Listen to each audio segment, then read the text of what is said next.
বোন, এই বোনকে আমি প্রাণাধিক ভালোবাসতাম, অন্তর দিয়ে মন দিয়ে তাকে আমি ভালোবাসতাম।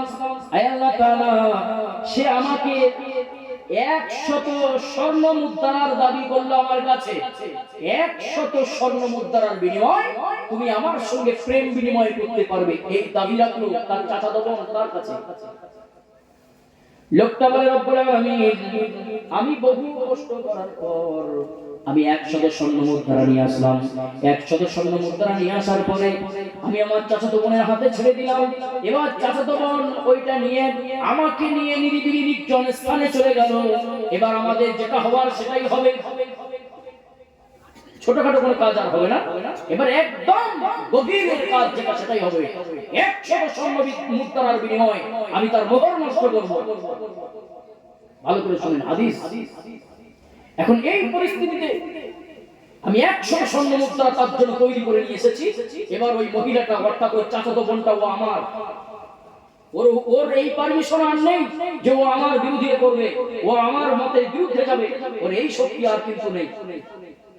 আমি আমার চাচাতো বোনটাকে নিরিবিলি নির্জন স্থানে নিয়ে তাকে মাটিতে শুইয়ে দিলাম এবং তাকে ন্যাপকি করলাম, সম্পূর্ণ লুঙ্গিনি করে দিলাম, গায়ে কোনো পোশাক ছিল না।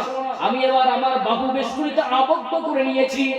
অনেকে হয়তো শুনে খারাপ নিতে পারেন, কিন্তু এটা হাদিস, আমার বাপের কথা না ভাই, বিশ্বাস করেন আমার বাপের কথা না, এটা রাসূলের হাদিস, নবীজি বলছেন। আমার বাহু বেষ্টনীতে আবদ্ধ করলাম, দুই উরুর উপরে আমি চেপে বসলাম।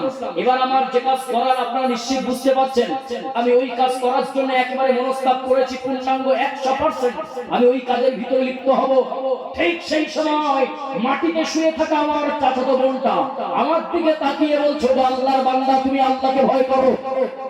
একটু জোরে হবে। ওই কথাটা বলার সঙ্গে সঙ্গে এই যুবক তখন বলছে, রব্বুল আলামিন, উঠে আসার মতন পরিবেশ আমার ছিল না, ওই কঠিন পরিস্থিতিটা আমি সামলে নিয়েছি। জাহান্নামের আগুনে ভুগতে পারবো না, তোমার কঠিন আযাব সহ্য করতে পারবো না। ওগো রব্বুল আলামিন, আল্লাহ এটা যদি তোমার সন্তুষ্টির জন্য করে থাকি, মেহেরবানি করে এই গর্তের মুখ থেকে পাহাড়টা পাথরটা সম্পূর্ণ নাড়িয়ে দেন। আল্লাহর হাবিব বলেন, বলার সঙ্গে সঙ্গে গুহার মুখ থেকে সম্পূর্ণ পাথরটা সরে গেল। একটু জোরে বলো। তাহলে ভালো কাজের ওসিলা দিয়ে কাজ করলে মহান রব শোনেন। তবে পরিস্থিতি খুবই 100 স্বর্ণ মুদ্রার বিনিময় ওই জায়গা থেকে উঠে আসা কতটা কন্ট্রোল করতে হয়েছে বলে মনে হয়? এমনি তো কিছুদিন আগে চলে গেল 14 কি কেউ জানেন না আপনারা? 14 ফেব্রুয়ারি গেছে না? কি একটা দিন গেল গো, গেল গো। ওই দিনে সফি যুবক যুবতীকে নিয়ে গেছে, পাঁচগুলো আর কোনটা খালি ছিল না। ওখান থেকে যদি ফিরে আসতে পারে আর ওই যুবক যদি তওবা করে, আমার রব তার ক্ষমা করে দেওয়ার জন্য তৈরি আছেন। বলেন না সুবহানাল্লাহ। ভাইরা আমার, ভালো করে শুনুন। তাহলে সৎ কাজ দিয়ে মানুষকে ডাকলে পরে, ভালো কাজের ওসিলা করলে পরে আল্লাহ কবুল করেন। ইমাম আহমদ বিন হাম্বলের একটি ছোট্ট ঘটনা উপহার দেয় গভীর রাত্রিতে।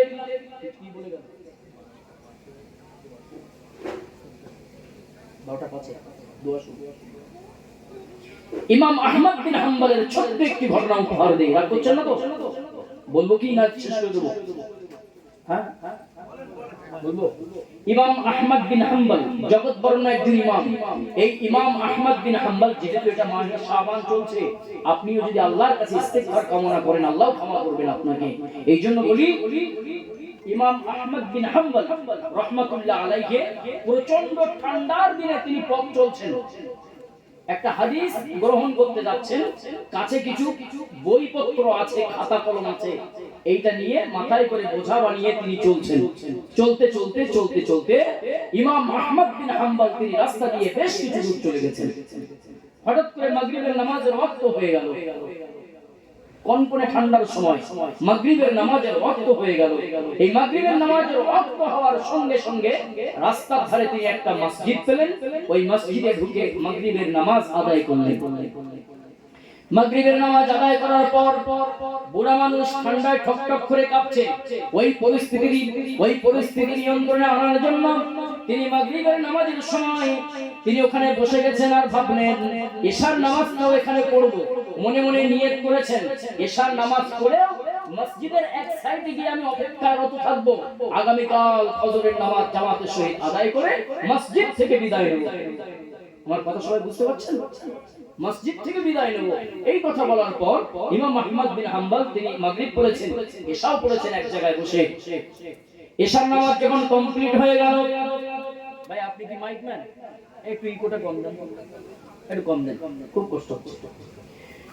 মসজিদে যখন ইমাম আহমদ বিন হাম্বল তিনি যখন মসজিদে আছেন, এখন ওই অবস্থায় তিনি ওখানে থেকে এবার তিনি শুধুমাত্র ইমাম আহমদ বিন হাম্বল তিনি মসজিদের ভিতর থেকে এবার মসজিদের মুয়াজ্জিন গেটে তালা দিবেন, দরজায় তালা দিবেন, লক করবেন। ঠিক সেই সময় ইমাম আহমদ বিন হাম্বলকে লক্ষ্য করে মুয়াজ্জিন সাহেব বলছেন, আমি তো আপনাকে চিনি না, আপনি অপরিচিত ব্যক্তি, আপনি মসজিদ থেকে চলে যান, আমি মসজিদে তালা দেব। এটা বেশ করে বুঝবেন, মসজিদের মুয়াজ্জিন যারা হন ওনারা কি সব টাইটেল পাস? আপনাদের মসজিদে মুয়াজ্জিন মনে হয় টাইটেল পাস? মসজিদের মুয়াজ্জিন অধিকাংশ জায়গায় সারা জীবন ভালো করে ইসলাম মানেনি, শরীয়ত মানেনি, শেষমেশ কিছু কি পরিবর্তন জানি না, মুখে দুটো দাড়ি উঠেছে, সব জেগেছে, যায়ক করে আজানটা মুখস্থ করিয়ে দেবো। আপনাদের মুয়াজ্জিন নিশ্চিত ভালো মানুষ হবেন, আমি তার বিরুদ্ধে কিছু বলছি না, কিন্তু অধিকাংশ মুয়াজ্জিনের পরিস্থিতি এমন, আজান দেয় কি ভালো বোঝাই যায় না। এক জায়গায় একটা আজানের আওয়াজ শুনলাম, কিছু মনে নেবেন না যদি মুয়াজ্জিন সাহেবের কানে এই আওয়াজটা যায়, বাবু আপনি রাগ করবেন না, আমি আপনার কাছে মাপ চেয়ে বলছি। আজান দিচ্ছে এক মুয়াজ্জিন,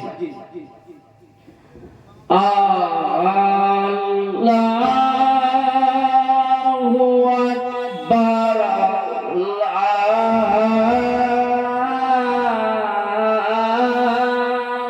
আকবার। এটা আজান হলো। আপনারা যারা একটু জানেন ভালো করে বুঝবেন, আল্লাহু আকবার, আল্লাহু আকবার। গোটা মক্কা মদিনায় এইরকম মুয়াজ্জিন কোথাও নেই। গোটা মক্কা মদিনায় আজান হয়, মনে হয় যেন আরেকটু শুনি, আরেকটু শুনি। আর কিছু কিছু এলাকায় মসজিদের মুয়াজ্জিন আজান দেন, সেই আজানটা যেন কানে আরো বিষের মতো লাগে। কেন? হয়তো সাধারণ মানুষের কাছে এই সুরগুলো পছন্দ হতে পারে, কিন্তু যারা ইসলাম জানে, যারা কোরআন জানে, হাদিস জানে, যারা মাসলা মাসাইল জানে, যারা তাসবিহ জানে, তাদের কাছে এই আজানগুলো বিষের মতো লাগবে। আপনি হয়তো আমার কথা একমত নাও হতে পারেন, তবে আপনি যদি শরীয়ত বোঝেন, আপনিও ভাববেন মুয়াজ্জিনকে আজান দিল না অন্য কিছু করলো। মুয়াজ্জিনের আজানটা যদি সহি শুদ্ধ হয়, ওই মুয়াজ্জিনকে কিয়ামতের দিন মহান আল্লাহ তাআলা হাসরের ময়দানে জিরাফের মতন গলাগুলো লম্বা করে দিবেন। বলেন না সুবহানাল্লাহ। মুয়াজ্জিনের সম্মান আল্লাহ দিয়েছেন, তারা এই পৃথিবীতে মানুষকে নামাজের জন্য আহ্বান করেছে, যখন ওই মানুষ ওই মুয়াজ্জিনের এত সম্মান হাসরের মাঠে আল্লাহ দিয়ে দিবেন, গলাগুলো উঁচু করে তারা গাড়াতে থাকবে। গোটা হাসরবাসী, কোটি কোটি কোটি কোটি হাসরবাসী তারা তাকিয়ে তাকিয়ে দেখবে এগুলো কারা, এত লম্বা লম্বা মানুষগুলো কারা। বলা হবে এরা দুনিয়ার মসজিদগুলো আবাদ রেখে রেখে ফজরের শীতের ঠান্ডায় আজান দিয়েছিল, মাগরিবের আজান দিয়েছিল, ইশার আজান দিয়েছিল, প্রচন্ড গরমের দিনে চৈত্র বৈশাখ মাসে প্রচন্ড গরমের সময় যোহরের আজান দিয়েছিল, আসরের আজান দিয়েছিল। এই মুয়াজ্জিনদের সম্মান স্বয়ং আল্লাহ রাব্বুল আলামিন হাসরের ময়দানে দান করে দিবে। ভাইরা আমার, ইমাম আহমদ বিন হাম্বলকে এবার বার করে দেওয়ার মতন মুয়াজ্জিন বলছেন, আপনি যদি সহজ সরল ভাবে না যান, তাহলে ঘাট ধাক্কা দিয়ে আপনাকে বার করে দেব। কি দোয়া করে দেব নাকি ভাই? না না, তাই কি আপনারা নিজেরা আলোচনা করছেন নাকি? তো যে কথা বলছি, ঘাট ধরে বার করে দেব।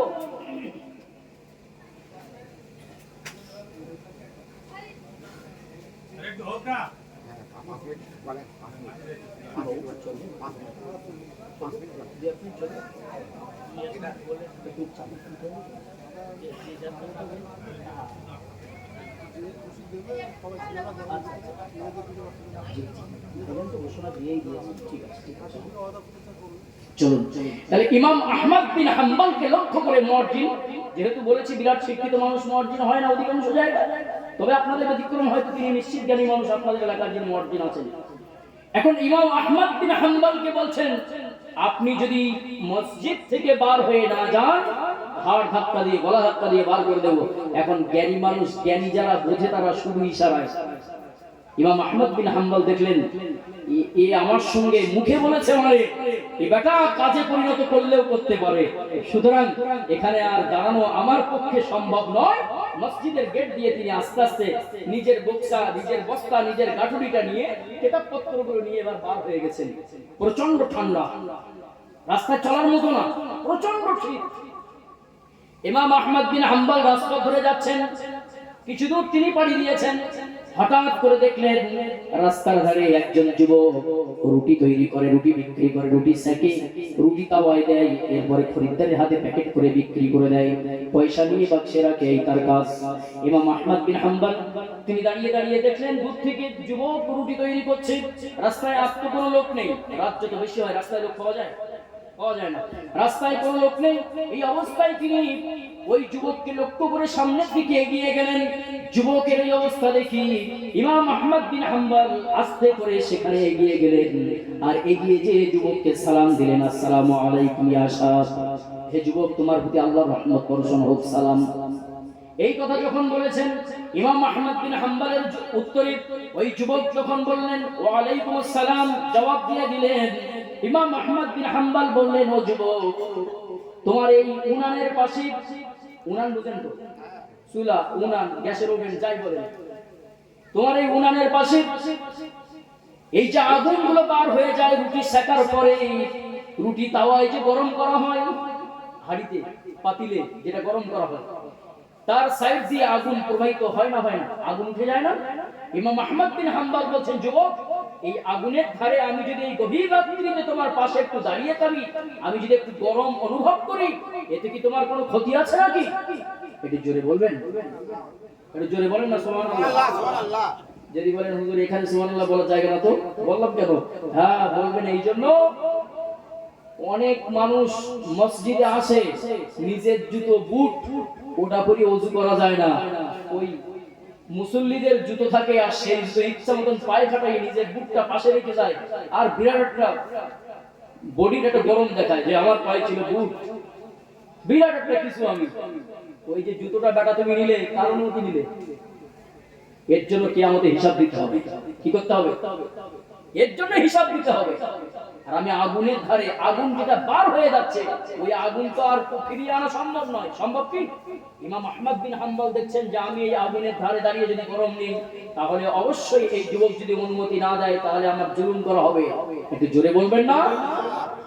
দেখেন আমরা মাঠের থেকে যে ধানগুলো কাটি, বর্ষার সময় প্রচন্ড বর্ষায় যে ধানগুলো লাগানো হয়, ওই ধানগুলো বেশ উঁচু উঁচু হয়। বিলে যে ধানগুলো হয়, মাঠের মাঝখানে যেগুলো হয়, ওই ধানগুলো খেতেও তো ভালো লাগতো, লাল লাল চাল হতো না, মনে করে দেখেন। তো ওই যে ধানগুলো নিয়ে আসার পরে উপর থেকে মোটা মোটা বিছলি করে নিয়ে আসা হয় না, আর নিচে যে অংশগুলো থেকে যায়, আপনাদের এলাকায় কি বলে ওইটা? নাড়া বলে, তাই তো? এই নাড়া, এই নাড়া নিয়ে আপনারা পরবর্তীতে পানি সরে গেলে ওইগুলো কেটে এনে রাস্তার ধারে রেখে দিতেন না আগে? এখন তো আর নেই যদিও।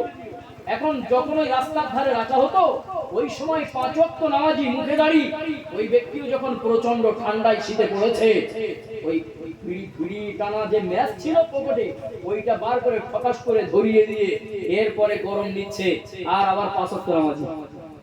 বলেন এই ব্যক্তি যদি দোয়া করে আল্লাহর কাছে দোয়া কবুল হবে? আমার কথা বুঝতে পারছেন তো? এটা বুঝবেন জিনিসগুলো।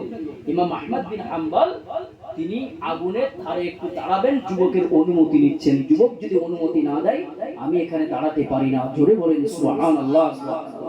এখন ইমাম আহমদ বিন হাম্বল অনুমতি নেওয়ার সঙ্গে সঙ্গে যুবক বলছেন, হুজুর আপনি যদি আমার এখানে দাঁড়িয়ে থাকেন, ওই আগুন আমার কোনো কাজে আসছে না, ওই আগুনটা আপনি যদি গ্রহণ করেন আমার কোনো ক্ষতি নেই।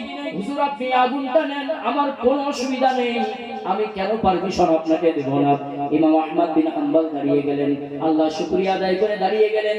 এবার দাঁড়িয়ে দাঁড়িয়ে যুবকের রুটি তৈরি করা তিনি দেখছেন, খামির করা দেখছেন, রুটি বেলা দেখছেন, এরপরে রুটি সেকা দেখছেন, তারপরে খরিদ্দারের কাছে বিক্রি করাটাও দেখছেন, এরপরে খরিদ্দারের কাছ থেকে টাকা নিয়ে বাক্সে টাকা রাখছেন, ওটাও দেখছেন দেখছেন আর প্রত্যেকটা কাজের পরে পরে যুবক করছেন আস্তাগফিরুল্লাহ। একটা ছোট্ট আমলের কথা বলি, এটা বড় আমল নয়। রাস্তায় চলছেন, একটু পড়েন না আস্তাগফিরুল্লাহ। নামাজ শেষ করেছেন, পড়েন না আস্তাগফিরুল্লাহ। ক্ষমা করার মালিক কে? আল্লাহ। আল্লাহ। সবাই বলেন কে কে? তাহলে পাপ করার মালিক আমরা, গুনাহ করার মালিক আমরা, ক্ষমা করার মালিক আমার রব। আমার রব শুনতেছেন। আপনি কথায় কথায় যদি আস্তাগফিরুল্লাহ পড়েন, আপনার অন্তরাত্মা পরিবর্তন হবেই হবে, এতে কোনো সন্দেহ নেই। শয়তান ইবলিস আপনার কাছে ঘেঁষতে পারবে না। শয়তান ইবলিস লক্ষ কোটি কোটি মাইল দূরে চলে যাবে, সে আপনাকে আর টাকা দিয়ে জাহান্নামী বানাতে পারবে না। জোরে হবে না? ভাইরা আমার, ইমাম আহমদ বিন হাম্বল দেখছেন যুবক পড়ছে, খামির তৈরি করা শেষ, যুবক পড়ছে আস্তাগফিরুল্লাহ। রুটি বেলছে, রুটি বেলা শেষ, যুবক পড়ছে আস্তাগফিরুল্লাহ। এরপরে রুটি তাওয়ায় নিয়েছে সেকতে, অর্থাৎ হাড়িতে দিয়েছে সেকতে, গরম করতে। যুবক রুটিটা তুলে বলছে আস্তাগফিরুল্লাহ। খরিদ্দারের হাতে প্যাকেট করে দিল, যুবক পড়ে আস্তাগফিরুল্লাহ, টাকা নিয়ে বাক্সে রেখেছে, যুবক পড়ছে আস্তাগফিরুল্লাহ। ইমাম আহমদ বিন হাম্বল একজন জ্ঞানী আলেম, চার ইমামের একজন জগৎ বরণ্য ইমাম। এই ইমাম আহমদ বিন হাম্বল ওই যুবককে ডাক দিয়ে শেষ বেলায় খরিদ্দার চলে গেলে ডাক দিয়ে বলেন, যুবক রে, একটা কথা আমি তোমার কাছে একটু জানতে চাই, বলেন কি? ইমাম আহমদ বিন হাম্বল বলেন, যুবক, এই যে তুমি এতবার, শতবার, সহস্রবার প্রায় আস্তাগফিরুল্লাহ পাঠ করলে, এই আস্তাগফিরুল্লাহ এত পড়ছো কেন, কারণটা কি? যুবক বলছে, পথিক, আমি তো আপনাকে চিনি না, তবে আমি এই আস্তাগফিরুল্লাহর বিনিময়ে আল্লাহ রাব্বুল আলামিন আমাকে মুস্তাজাবুত দাওয়াত বানিয়ে দিয়েছেন। মুস্তাজাবুত দাওয়াত মিন্স, মুস্তাজাবুত দাওয়াত ওই ব্যক্তি যে ব্যক্তি দোয়া করতে দেরি হয়, দোয়া কবুল হতে দেরি হয় না। কি জোরে হবে? এই রকম ব্যক্তিকে মুস্তাজাবুত দাওয়াত বলা হয়। মহান রব মুস্তাজাবুত দাওয়াত বানিয়েছেন আমাকে। যুবক, রুটি বিক্রেতা যুবক বলছে যে আমার আল্লাহ আমাকে মুস্তাজাবুত দাওয়াত বানিয়েছে। এখন বলুন, কোন আইপিএস অফিসারের সামনে আপনি সাধারণ একজন অফিসার, আপনি খুব নিচু কোয়ালিটির একজন অফিসার, আপনি যদি তার সামনে ভাব নেন, ও কি বলবে বলেন তো? একটু কথা বলেন, কি বলবো? বলেন, দেখ অবস্থা, দেখ গুপুষ্টা বেরিয়ে খায়, শালা আমার সামনে ভাব নিচ্ছে। বলবে না, বলবে না? ইমাম আহমদ বিন হাম্বল একজন জগৎ বরণ্য আলেম দিন, চার ইমামের একজন শ্রেষ্ঠ ইমাম। সেই ইমামের সামনে যদি কেউ আস্তাগফিরুল্লাহ নিয়ে বড়াই করে, মনে মনে একটু সন্দেহের দানা আসবে না? আসবে না? আসাটাই স্বাভাবিক। ইমাম আহমদ বিন হাম্বল জানতে চাইলেন, ও যুবক, তুমি তো বললে আমি মুস্তাজাবুত দাওয়াত হয়েছি, আল্লাহ আমার দোয়া কবুল করে। এর বাংলা অর্থ হলো আল্লাহ আমার দোয়া সবসময় কবুল করে, যা চাই আল্লাহ তাই কবুল করে। যুবক বলছে, পথিক, আপনাকে বিশ্বাস হচ্ছে না? আমি আল্লাহর কাছে ছেলে চেয়েছি, ছেলে দিয়েছেন, মেয়ে চেয়েছি, মেয়ে দিয়েছেন, ব্যবসায় উন্নতি করতে চেয়েছি, আল্লাহ ব্যবসায় উন্নতি দিয়েছেন, ঘরের মালিক হতে চেয়েছি, আল্লাহ ঘর দিয়েছেন, পয়সা চেয়েছি, সোনা দানা চেয়েছি, আল্লাহ দিয়েছেন, আল্লাহর কাছে যা চেয়েছি, সুস্থতা চেয়েছি, আল্লাহ সব দান করেছেন, সুতরাং আল্লাহ আমার দোয়া কবুল করেন।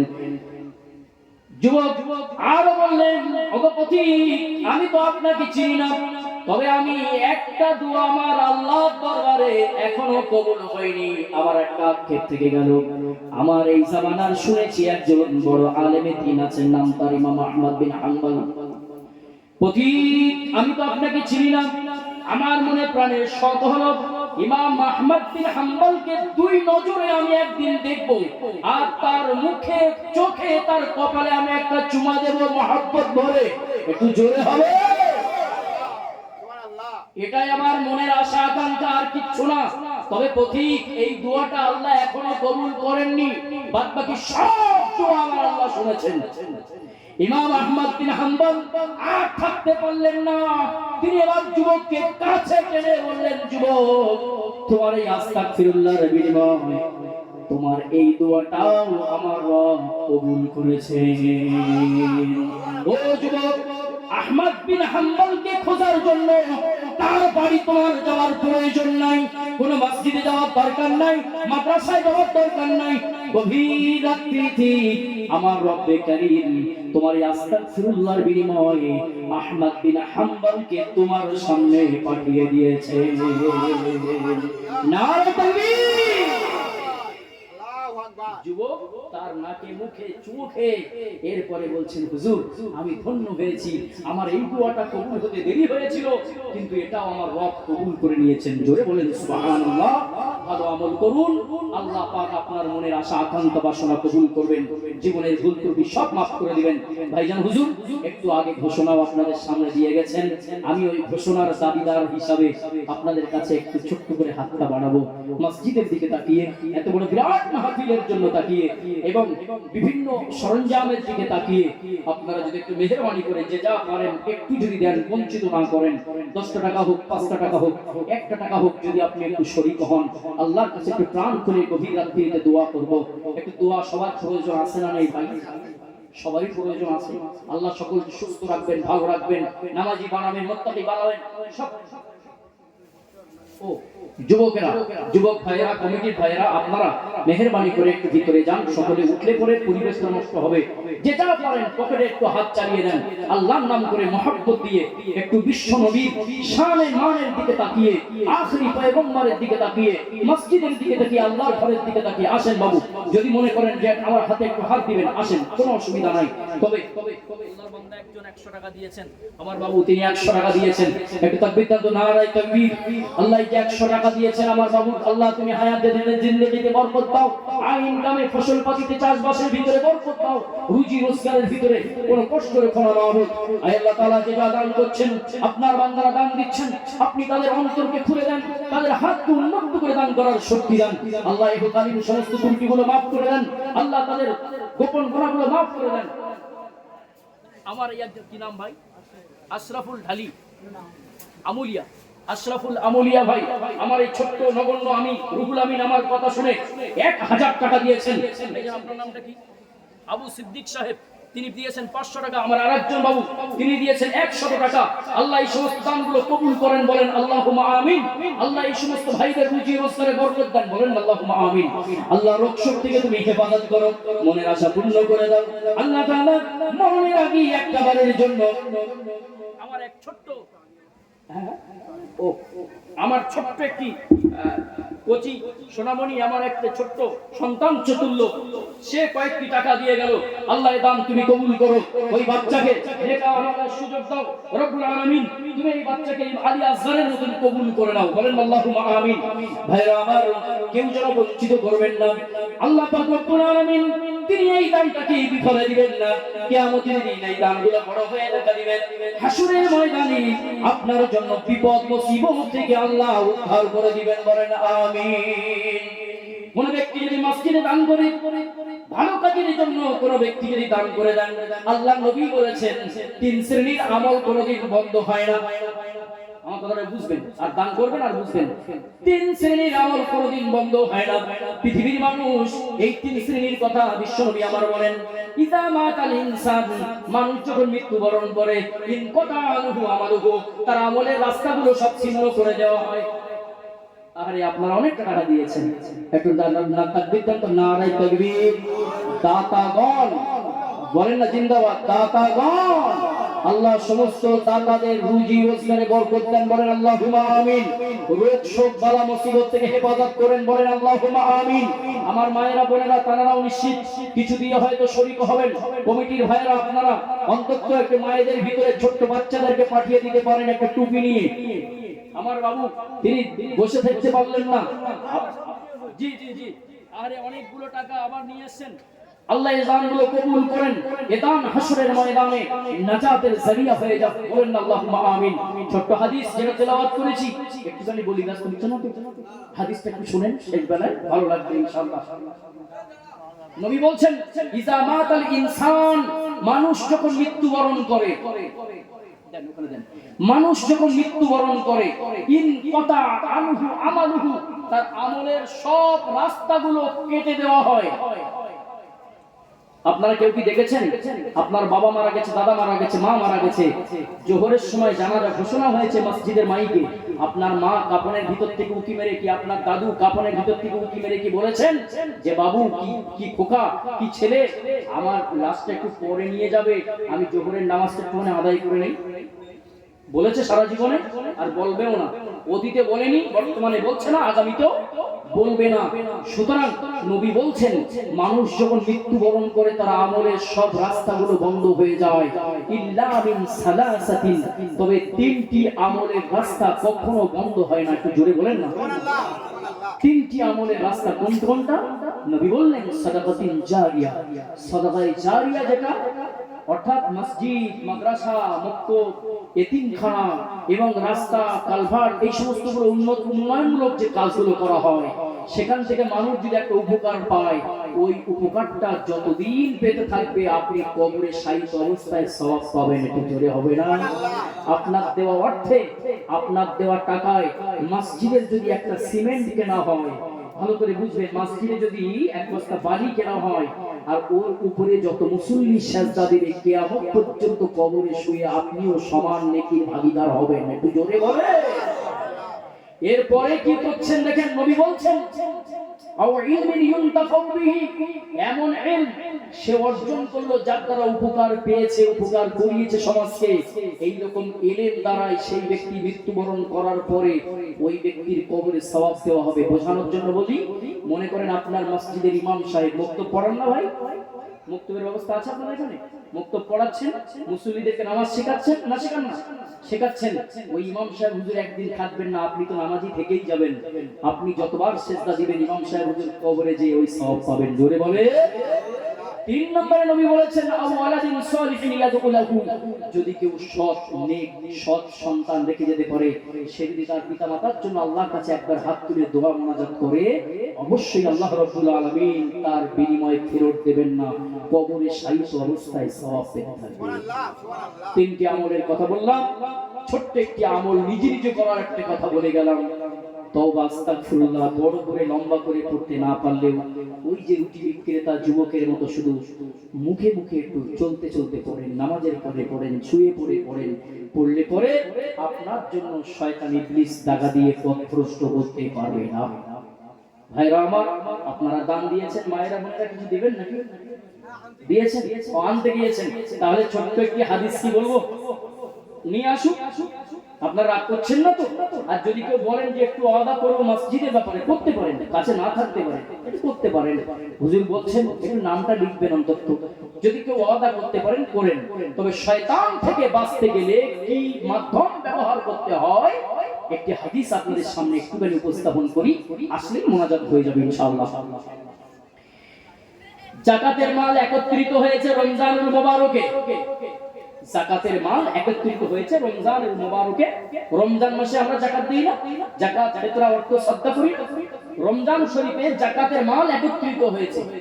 হযরতে আবু হুরায়রা নামীয় সাহাবীকে বিশ্ব নবী আমার ডাক দিয়ে বললেন, আবু হুরায়রা, তুমি এই যাকাতের মালগুলো পাহারাদার হিসাবে তোমাকে আমি নিয়োগ দিলাম, তুমি কিন্তু সিকিউরিটি গার্ডের দায়িত্ব তোমার। একটা চুল পরিমাণে মাল যেন তার থেকে কেউ না নিতে পারে, নষ্ট না করে। ও আবু হুরায়রা, তোমার জন্য আমি দায়িত্ব দিলাম, আমানতের মাল যেন খেয়ানত না হয়। গভীর রাত্রিতে আবু হুরায়রা পাহারায় রয়েছেন, পাহারায় থেকে হঠাৎ করে লক্ষ্য করে দেখতে পেলেন, আবু হুরায়রা দেখতে পাচ্ছেন চোর এসে হাজির। চোর এসে নিজের চাদরটা বিছিয়ে দিল, নিজের চাদর বিছিয়ে দিয়ে 2 হাত দিয়ে পূর্ণ করে করে যাকাতের মাল চাদরে রাখছে, 2 হাত দিয়ে পূর্ণ করে করে যাকাতের মাল চাদরে রাখছে। এরপরে যাকাতের মালটা নিয়ে চোর মাথায় তুলে দৌড় দিবি, আবু হুরায়রা এর পাশ থেকে গিয়ে চোরের হাতটা ধরে ফেলেছে শক্ত করে। চোরের হাতটা ধরার পর আবু হুরায়রা বলেন, চোর রে, আমি তোকে ধরেছি, বিশ্ব নবী আমাকে সিকিউরিটি দায়িত্ব দিয়েছেন, সুতরাং আমি তোকে রাসূলুল্লাহর কাছে নিয়ে যাব, তোর বিচার আল্লাহর নবী করবেন। এই বলে চোরকে যখন শক্ত করে ধরা হলো, চোর বলে, আবু হুরায়রা, আমাকে একটু একটা বারের জন্য দয়া করেন, ছেড়ে দেন, রহম করেন। আবু হুরায়রা বলেন, বেটা তোর কোনো ক্ষমা নেই, তুই কেন চুরি করতে আসলি? আল্লাহর নবী তোর বিচার করবে। এই কথা বলার পর আবু হুরায়রার কাছ থেকে ওই চোর বাঁচার জন্য বলছে, আবু হুরায়রা, আমার বাড়িতে কয়েকজন ফ্যামিলি মেম্বার আছে, আমার বুড়ো মা, বুড়ি মা, বুড়ো বাপ আছে, আমার সন্তানাদি আছে, না খাওয়া কয়েকদিন না খেয়ে খেয়ে তাদের অবস্থা করুণ হয়ে গেছে। আবু হুরায়রা, তুমি আমাকে ছেড়ে দাও, আমি চলে যাই, আমি তো মাল নিতে পারিনি, যখন আমি চলে যাই। আবু হুরায়রার কলিজার ভিতরে দয়া হলো, মায়া হলো। আবু হুরায়রা গভীর রাত্রিতে চোরটাকে ছেড়ে দিয়েছে। পরের দিন সকালবেলায় বিশ্বনবী আবু হুরায়রাকে ডাক দিয়ে বলেন, আবু হুরায়রা রে, গতকাল রাত্রির চোরের খবর কি? সুবহানাল্লাহ। গতকাল রাত্রির চোরের খবর কি? কই দেখি। আমার মায়েরা বোনেরা পীর ভাইয়ের কাছে দিয়েছেন, এরপরে আমার কথা রাখার জন্য আপনারা অনেক পয়সা দান করেছেন, আল্লাহ কবুল করেন, বলেন না আল্লাহুম্মা আমিন। ও আপনারা ভাবছেন মায়েদের জন্য জোরে আল্লাহুম্মা আমিন বলতে যাবো কেন? আরে ভাই, আপনারা যদি মায়েদের জন্য পড়েন, এই আল্লাহুম্মা আমিনের সওয়াব আপনারাও পাবেন, বলেন না আল্লাহুম্মা আমিন। আর যদি বলেন না, আমার স্ত্রীর সঙ্গে খোকা, তোমার চাচির সঙ্গে আমার বনে না, ওর ব্যাপারে আল্লাহুম্মা আমিন বলতে আমি রাজি না, এই ব্যাপারটা আলাদা জায়গা। চলুন এখানেই শেষ করছি ভাই, ঘটনা অনেক লম্বা হয়ে যাবে, আপনারা সারাদিন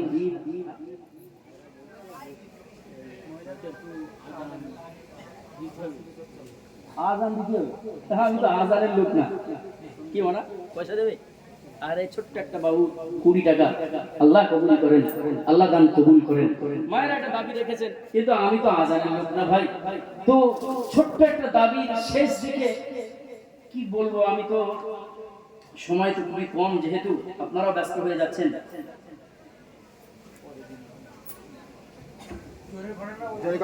জি জি,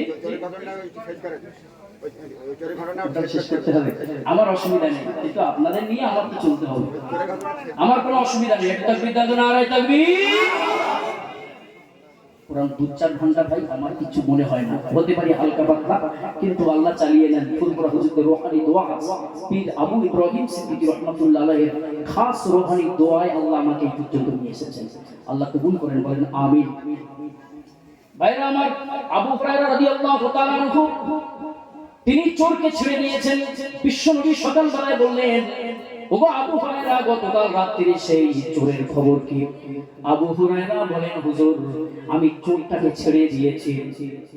নবীজি বলেন, তুমি চোরকে ছাড়লে কেন? আবু হুরায়রা বলেন, ইয়া রাসূলুল্লাহ, চোর নিজেকে বড় অভাবগ্রস্ত বলে প্রকাশ করেছে আমার সামনে, চোর নিজেকে বড় অসহায় বলে প্রমাণ করেছে আমার সামনে। আমার কলিজার ভিতরে দয়া হলো, মায়া হলো, মহব্বত হলো, আমি তাকে ছেড়ে দিয়েছি। নবীজি বলেন, আবু হুরায়রা রে, সারাটা রাত তোমার সঙ্গে চোরের সঙ্গে যে কথোপকথন হয়েছে, আমি বিশ্বনবী তোমাকে আমি এই রিপোর্ট দিয়ে দিলাম, 100% মিথ্যা কথার আশ্রয় নিয়ে তোমার কাছ থেকে সে পালিয়ে গেছে। আবু হুরায়রা রে, আজকে রাত্রিতে ওই চোর কিন্তু আবার আসবে। মুসলিম শরীফের হাদিস। আজকে 1 বস্তা সিমেন্টের দাম দিয়েছেন, কে দিয়েছেন বাবু? কে দিয়েছেন? তোমার আব্বু ইউনুস আলী মন্ডল। আল্লাহ কবুল করেন ইউনুস আলী মন্ডলকে, দাতা হিসাবে কবুল করেন, বলেন আমিন। 1 বস্তা সিমেন্টের টাকা দিয়েছেন, আল্লাহ তার রুজি রোজগারের ভিতরে বরকত দেন, বলেন আল্লাহুম্মা আমিন। হযরতে আবু হুরায়রাকে লক্ষ্য করে বিশ্বনবী আমার বললেন, ও আবু হুরায়রা, সাবধান, সতর্কতা তোমার থাকার জন্য বলে দিলাম, আজকে রাত্রিতে ওই চোর কিন্তু আবার আসবে। আজকে রাত্রিতে আবার আসবে। হযরত আবু হুরায়রা বলেন, আমি আমার মনে প্রাণে দৃঢ়তার সহিত মেনে নিয়েছি, কেন বিশ্বনবীর কথা একটা মিথ্যা প্রমাণ কখনোই সম্ভব নয়। গোটা পৃথিবী আসমান জমিন ধূলিসাৎ হয়ে যাবে, কিন্তু আমার নবীর 63 বছরের জীবনের একটা কথা মিথ্যা প্রমাণ করা সম্ভব নয়। হবে না? আবু হুরায়রা বলেন, নবীজি বলেছেন মানে আমি 100% সিউরিটি, আমি বিশ্বাস করি আজকে রাত্রিতে ওই চোর আবার আসবে। গভীর রাত্রিতে আমি পাহারায় ছিলাম, আবু হুরায়রা বলছেন, বর্ণনা যে আবু হুরায়রা বলছেন হাদিস। আমি পাহারারত অবস্থায় দেখলাম গতকাল রাত্রিতে যে চোর আমার হাতে হাত দিয়ে তওবা করে গেছে, ওই চোর আজকে আবার এসে হাজির। আর চোরের একটা স্বভাব দেখবেন, ধরা পড়লেই বলে ভাই এই প্রথম চুরি করতে এসেই তোমার কাছে ধরা গেছি, এরকম বলে না? এরকম বলে দেখবেন। যেমন হযরত ওমরের সময় একটা চোর ধরা, আবু বকরের সময় একটা চোর ধরা পড়েছে। চোর ধরা পড়ার পরে বিচারক বিচার করার জন্য বাদশার কাছে নিয়ে যাওয়া হয়েছে, চোরকে ধরে বাদশার কাছে নিয়ে যাওয়া হয়েছে। বাদশা আবু বকর সিদ্দিক রাদিয়াল্লাহু তাআলা আনহু তিনি চোরকে জিজ্ঞাসা করছেন, তুমি কতবার চুরি করেছো? আচ্ছা চোর কি সত্যি কথা বলবে ভাই? কথা বলে? সত্যি কথা বলবে? এইভাবে কথা বলে কি সত্যি কথা বলে? হযরতে আবু বকর নরম মানুষ, ওমর কি গরম মানুষ। হযরতে আবু বকরের সময় প্রধান বিচারপতি যিনি ছিলেন তিনি ওমর ফারুক। তিনি ওমর ফারুককে ডাক দিলেন আর বলেন, ভাই ওমর, এই ব্যক্তি চুরি করে ধরা পড়েছে, বিচারটা করো, কতবার করেছে একটু স্বীকার করো। হযরতে ওমর তিনি সাইডে নিয়ে গেলেন, রিমান্ডে দেওয়ার জন্য লকারে নিয়ে গেলেন, নিরিবিলি নির্জন জায়গায় নিয়ে বলছেন, কতবার চুরি করেছিস সত্যি কথা বল। আচ্ছা কতবার চুরি করেছো এই কথার ওয়েট, আর কতবার চুরি করেছিস সত্যি কথা বল, এর ওয়েট কি এক? কথা বলছেন না কেন? আপনাদের কাছে দুটি কি সমান লাগবে নাকি? না। হযরতে ওমরের দিকে তাকিয়ে ভয়তে চোর বলছে, হুজুর একবার। একবার কাঁদছে আর বলছে, হুজুর একবার। হযরত ওমর বলেন, বেটা কতবার করেছিস সত্য কথা বল। হুজুর দুইবার। সুবহানাল্লাহ বলে এরপরে হযরত ওমর তেড়ে বেড়ে উঠে গলায় যত চোর ছিল গায়ের শক্তি দিয়ে আওয়াজ করে বলছে, এটা কতবার করেছিস সত্য কথা বল। চোর বলছে, হুজুর তিনবার। কতবার? তাহলে চোর চুরি কিন্তু করলে ধরা পড়লে তখন হয় যে হুজুর প্রথম চুরি একবারই করেছি আর এই চুরি করেই ধরা পড়েছি, এই কথা কিন্তু চোরে বলে। আবু হুরায়রা দ্বিতীয় রাত্রিতে ওই চোরকে আবার ধরেছে, ওই একই কায়দায় মাল নিয়েছে, এদিকতে নিয়ে চাদর পূর্ণ করছে। ওই রাত্রিতে আবু হুরায়রা তিনি এবার চোরকে ধরলেন, খুব আটকে ধরলেন, শক্ত করে ধরলেন, না আমি আর ছাড়বই না, বিশ্ব নবীর কাছে নিয়ে যাবো, তোর বিচার হবে, সোনার নবী তোর বিচার করবে। আবু হুরায়রা এই নিয়তে ধরে যখন নিয়ে চলে যান, বিশ্ব নবীর সাহাবী আবু হুরায়রা যখন শক্ত করে ধরেছে, চোর বলছে, আবু হুরায়রা রে, গতকালকে যদি চুরি করতে পারতাম আমার আব্বা মার অন্তত কিছু ভক্ষণ করতে পারত, আজকে তারা কিছু খেয়ে নেই, আজ কয়েকদিন না খেয়ে আছে, আজকে রাত্রিতেও আপনি আমার উপরে একটু দয়া করেন, জুলুম করবেন না। হযরত আবু হুরায়রার কলিজায় দয়া হলো, আজকে রাত্রিতেও ছেড়ে দিল। পরের দিন ফজরের পর সকালবেলায় বিশ্বনবী আবু হুরায়রাকে ডাক দিয়ে বলেন, আবু হুরায়রা রে, গতকাল রাতে সেই চোরের খবরটা কি? আবু হুরায়রা বলেন, হুজুর আজকে ছেড়ে দিয়েছি। কেন? হুজুর এই ব্যাপার, আমি শর্টে বলছি, হুজুর এই হয়েছে আর এই ব্যাপার, এই জন্য ছেড়ে দিয়েছি। নবী বলেন, সম্পূর্ণ মিথ্যা কথা বলেছে তোমার সঙ্গে, যাও আজকে রাত্রিতে ওই চোর আবার আসবে। সুবহানাল্লাহ বলে ওই চোর আবার আসবে। বিশ্বনবীর কথা আবু হুরায়রা বলেন, আমি মনে প্রাণে মেনে নিয়েছি আজকে আসবে। গভীর রাত্রিতে আমি পাহারায় ছিলাম, ওই চোর আবার আমার সামনে এসে হাজির। আমি চোরকে ধরলাম, ওই কায়দায় চোর মাল নিয়ে রাস্তায় দৌড় দিবে, এবার বাড়ির দিকে চলে যাবে। আমি চোরকে খপ করে ধরলাম আর বললাম, বেটা আজকে তো কোনো মাপ নেই, 2 দিন মাপ করে দিয়েছি। এই চোরটা পরিচিত চোর না অপরিচিত চোর? বলেন বলেন, পরিচিত না? পরপর 2 রাত্রি যার সঙ্গে দেখা হয়েছে এ তো পরিচিত হয়ে গেছে, আর অপরিচিত নেই। এই অবস্থায় বিশ্বনবীর সাহাবী আবু হুরায়রা বলেন, চোর রে, গত 2 রাত্রি তোর জন্য ক্ষমা করেছি, আজকে কোনো ক্ষমা নাই তোর জন্য। মানুষের গরম দেখলে তো বোঝা যায় ক্ষমা হবে কিনা। কি গো কথা বলছেন? গরম দেখলে তো বোঝা যায় যে লোকটা আজকে মাফ করবে কিনা। চোর দেখলে বেগতি, কোনো গতি নেই আজকে। আজকে অন্য কোনো একটা কৌশল অবলম্বন করতে হবে। আজকে মার ক্যান্সার, বাপের টিউমার, এই কথা বললে ছাড় নেই। আজকে এর কাছে অন্য কোনো কৌশল অবলম্বন করতে হবে। সেই কৌশলটা কি? চোর আবু হুরায়রাকে ডাক দিয়ে বলছে, আবু হুরায়রা, যখন আমাকে আজকে ছাড়বেই না, তবে একটা কথার বিনিময়ে তুমি কি আমাকে ছাড়বে? ছাড়বে কি? মানে গভীর রাত্রিতে তোমাকে একটা উপদেশ আমি দেবো, সেই বিনিময়কে একটু ছাড়বে। তার মানে ঘুষ, তার মানে ঘুষ। একটা উপদেশ যদি তোমাকে আমি দেই, আমি তো মানতে পারিনি ভাই, তা আমাকে যদি ওইটার কথার বিনিময়ে একটু ছাড় দেন, বিশ্ব নবীর কাছে আমাকে নিয়ে যাবেন না, এইটা আমার অনুরোধ, আমি আর কিচ্ছু চাই না। আবু হুরায়রা বলেন, বল তোর মনের কথাটা বল, আর আমাকে কি উপদেশ দিবি বল। হযরতে আবু হুরায়রা যখন তিনি জানতে চাইলেন চোর তখন বলছে, আবু হুরায়রা রে, একটা মূল্যবান কথা তোমাকে আমি জানাই, তুমি আমার কথাটা আমল করবে, জীবনে তোমার কাছে শয়তান কোনোদিন খেসতে পারবে না। রাতের বেলায় যখন তুমি এশা নামাজ পড়ে ভাত খেয়ে কিংবা রুটি খেয়ে কিংবা কিছু খেয়ে তুমি বিছানায় ঘুমাতে যাবে, ওই সময় একটা বারের জন্য কোরআনের শ্রেষ্ঠ আয়াত, নাম তার আয়াতুল কুরসি। আয়াতুল কুরসি, সূরা বাকারা 255 নম্বর আয়াত। এই আয়াতটা যদি তুমি একবার তেলাওয়াত করে ঘুমাতে পারো, আমি চোর হয়ে বলতেছি আবু হুরায়রা, সারাটা রাত তোমার কাছে শয়তান যেতে পারবে না। চোর হলেও তো বংশ ভালো, চোরে এত সুন্দর উপদেশ দিল। এবার আমি বলি আমার প্রিয় বাবাজি ভাইরা, যুবক ভাইরা, ভালো করে শুনতে হবে। চোর হয়ে উপদেশ দিয়ে গেল আয়াতুল কুরসির উপদেশ, যাতে করে শয়তান থেকে বাঁচতে পারি। আর এই মুসলমান ঈমান পেল, কোরআন পেল, আল্লাহ পেল, রাসূল পেল, আলেম পেল, মা পেল, বাপ পেল, শিক্ষক পেল, ওস্তাদ পেল, গুরু মশাই পেল, ভালো কথা শোনার পরেও কানে নিল না, ওই মুসলমান মদ খেয়ে রাস্তায় মাতলামি করে, ওই জাতের জন্য কি আল্লাহ দোয়া কবুল করতে পারে? পারে কি? কোনদিন পারে না। সুতরাং আবু হুরায়রা পরের দিন সকালবেলায় রাসূলুল্লাহর সামনে যে হাজির, হযরত আবু হুরায়রা বলছেন, কালকে রাত্রে খবর কি? হযরত আবু হুরায়রা এই ঘটনা প্রকাশ করলেন আর বললেন, হুজুর আজকেও ছেড়ে দিয়েছি। কেন? হুজুর আমাকে সে শিখিয়েছে রাতের বেলায়, আমি একদম সঠিক বলছি, আয়াতুল কুরসি পড়ে যদি কোনো মানুষ বিছানায় যায়, সারাটা রাত শয়তান তার কোনো ক্ষতি করতে পারে না, রহমতের ফেরেশতা তার বডিগার্ড হয়ে যায়। এটা জোরে বলবেন না? সুতরাং এই কথা বলার বিনিময়ে আমি তাকে ছেড়ে দিয়েছি।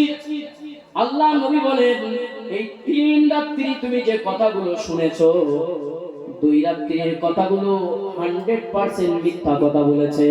তবে আজকে রাত্রিতে তোমাকে যে উপদেশটা দিয়েছে, আমি নবী চোরের সঙ্গে চোরের কথায় একমত হয়ে সাক্ষী দিলাম, যদি কেউ আয়াতুল কুরসি পড়ে রাতের বেলায় বিছানায় যায়, অবশ্যই ওই রাত্রিতে আল্লাহর রহমতের ফেরেশতা তার পাহারা দিয়ে দেয়।